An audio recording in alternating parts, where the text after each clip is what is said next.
El mundo está formado por diversas culturas, países y personas. Sin embargo, más allá de las diferencias, existe un rasgo común fundamental. Todos los seres humanos nacen libres e iguales en dignidad y derechos. Así reza el artículo primero de la Declaración Universal de Derechos Humanos del 10 de diciembre de 1948. Los derechos humanos se han convertido en uno de los conceptos más importantes de la historia de la humanidad. ¿Pero qué son realmente los derechos humanos? ¿Quién es responsable de su defensa? ¿Y son realmente válidos para todos los seres humanos? Se entienden por derechos humanos aquellos que corresponden a toda persona por el solo hecho de serlo. Son innatos. Los derechos humanos tienen validez sin excepción para todo ser humano en cualquier parte del mundo. Son, por lo tanto, universales. Son válidos para todas las personas por igual, independientemente de su raza, religión, sexo, orientación sexual, color de piel, edad u otras características que puedan diferenciar a los seres humanos entre sí. Los derechos humanos forman parte del derecho internacional. Ya la Carta de las Naciones Unidas de 1946 contenía importantes pasajes dedicados a la protección y el significado de los derechos humanos. El primer acuerdo internacional al respecto es la Declaración Universal de Derechos Humanos de las Naciones Unidas de 1948. En 1966, la ONU aprobó otros dos instrumentos internacionales, el Pacto Internacional de Derechos Civiles y Políticos y el Pacto Internacional de Derechos Económicos, Sociales y Culturales. Juntos se denominan Leyes Internacionales de Derechos Humanos. Son la base jurídica más importante a este respecto. A todos ellos hay que añadir otra serie de convenciones. La Convención sobre el Estatuto de los Refugiados, la Convención sobre los Derechos del Niño, la Convención contra la Tortura y la Convención sobre los Derechos de las Personas con Discapacidad. ¿Pero cuáles son en detalle los derechos humanos fijados por estos instrumentos? A menudo se clasifican los derechos humanos en tres generaciones o dimensiones. La primera dimensión, los derechos civiles y políticos clásicos. A este grupo pertenecen el derecho a la vida y la integridad física, la prohibición de la esclavitud y el trabajo forzoso, la protección contra la tortura, la libertad de opinión, la libertad de conciencia y religión, una amplia prohibición de la discriminación, además del derecho al voto. La segunda dimensión, los derechos económicos, sociales y culturales, como el derecho a un trabajo y una remuneración adecuada, el derecho a la fundación de sindicatos, la paridad en los derechos de hombres y mujeres, la protección de la familia, las mujeres embarazadas, las madres y los niños, el derecho a nivel de vida adecuado incluyendo una alimentación nutritiva, el derecho a la mejor salud posible, el derecho a la educación y el derecho a la participación en la vida cultural. La tercera dimensión está compuesta por los derechos colectivos, por ejemplo, el derecho a la autodeterminación, el derecho al desarrollo, el derecho a un medio ambiente limpio y el derecho a la paz. En este sentido, resulta fundamental el principio de la indivisibilidad de los derechos humanos. Según este principio, no puede establecerse una jerarquía entre los derechos políticos, económicos, sociales y culturales. Los derechos humanos deben garantizarse conjuntamente. La realización de los derechos civiles y políticos depende de la garantía de los derechos económicos, sociales y culturales y viceversa. ¿Y quién se ocupa de que se apliquen y respeten los derechos humanos? La responsabilidad principal recae en los gobiernos. Estos no pueden perpetrar ninguna violación de los derechos humanos.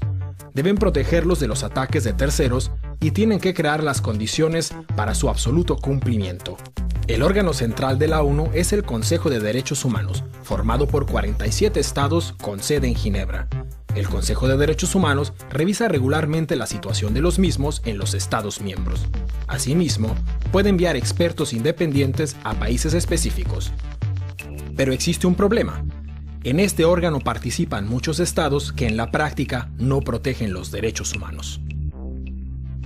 El Consejo de Seguridad de las Naciones Unidas se ocupa especialmente de la protección de los derechos humanos en guerras y conflictos armados. Sus esfuerzos se dirigen, por ejemplo, a luchar contra el reclutamiento de menores como soldados. La Alta Comisionada de las Naciones Unidas para los Derechos Humanos coordina todas las labores relativas a este respecto y dispone de varias oficinas locales que pueden enviar a expertos en derechos humanos a las misiones de paz de la ONU. La Corte Penal Internacional de La Haya. Por primera vez existe desde 1998 una instancia que puede investigar y condenar violaciones especialmente graves de los derechos humanos, como son el genocidio, los crímenes de guerra y los crímenes contra la humanidad.